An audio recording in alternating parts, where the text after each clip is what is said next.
students, this is Miss Oberly with lesson 05, and today we are going to be talking about special angle pairs. So by the end of this lesson, you will be able to identify and use special angle pairs. But of course, first that means we have to know what these special angle pairs are that we're talking about. So let's get our vocab section ready in our binders so that we can define some of these special angle pairs.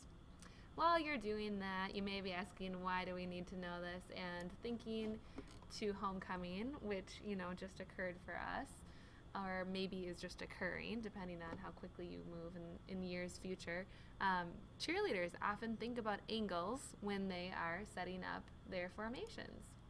So here's our first special angle pair that we need to be able to recognize and use. Vertical angles. This is a big one. And I hate to pick favorites, but if I had to, this is my favorite. Vertical angles are when lines intersect. They are the ones that are opposite of each other. Vertical angles are equal in measure. So they're opposite of each other and they're equal in measure. So two vertical angles will be equal to each other. So on this picture, angle 1 is vertical to angle 2. They're opposite of each other and they're equal. Same with 3 and 4. In this picture, you can see that the lines don't intersect, so we can't name anything as vertical even though they may look vertical. All right, linear pair. This is a fun one. You see a word that you recognize here. Can you guess what a linear pair is going to look like? You may be thinking angles that come out of a straight line, linear, and that is true.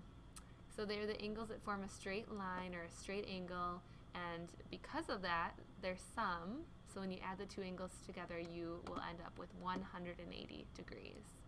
So in this picture,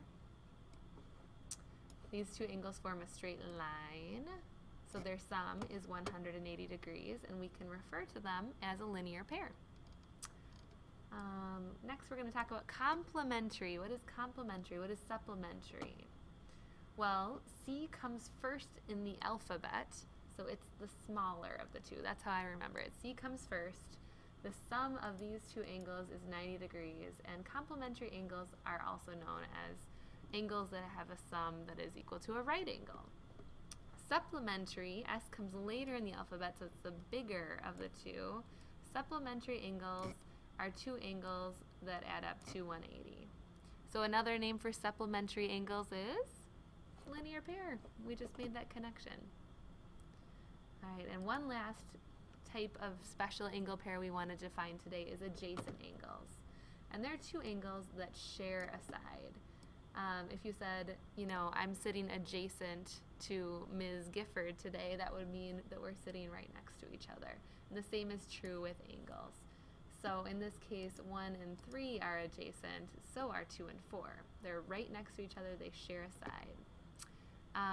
But AB or AEB and DEC, these angles are not adjacent, they do not share a side. So that's a non-example. All right, so how do we use all of this information?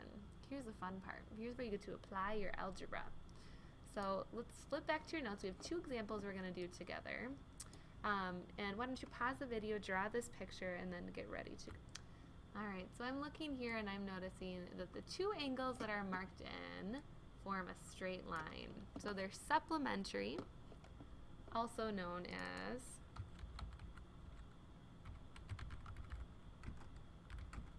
linear pair.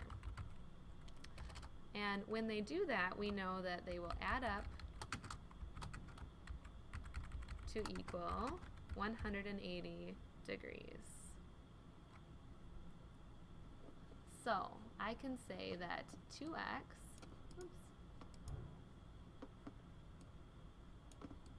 plus 4x plus 108 adds up to equal 180 degrees. And I would say that's the toughest part. Once you set this up, you get to apply your mad algebra skills. So that's where we remember that we can combine like terms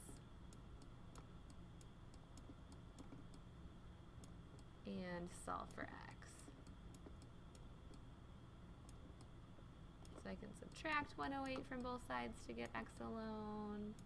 And if I'm thinking if I subtract 100 from 180, I'm left with 80. If I subtract 108 from both sides, I'm left with 72. So 72 equals 6x. And then I can divide both sides by 6. So x equals 12. And they asked us to find the value of each variable. And in this case, we just have one unknown. It's x. And x equals 12. You could check this, of course, plug 12 back in. And when we do that, they should both add up to 180 degrees. All right, so let's look at example 2. This time we have two variables. We have x and y. And I see lots of relationships here. Do you see anything that's jumping out to you right away? Well, remember when two lines intersect, we can locate my favorite type of angles, which are those angles that are opposite of each other. Do you remember what those are called? Those are vertical angles. So remember, vertical angles we can set equal to each other. They're going to be equal in measure. Oops. So I can say 8y minus 102 degrees is going to equal 2y plus 6. And again, I said this in the last example, I'm going to say it again, the setup is the trickiest part. Now, again, you get to use the algebra skills that you are really starting to master now. So we're going to subtract 2y from both sides because I know I want to get all the y's to the same side.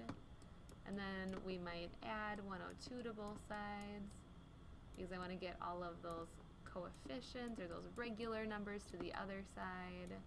So I'm left with 6x equals 108, and we know that we need to divide both sides by 6.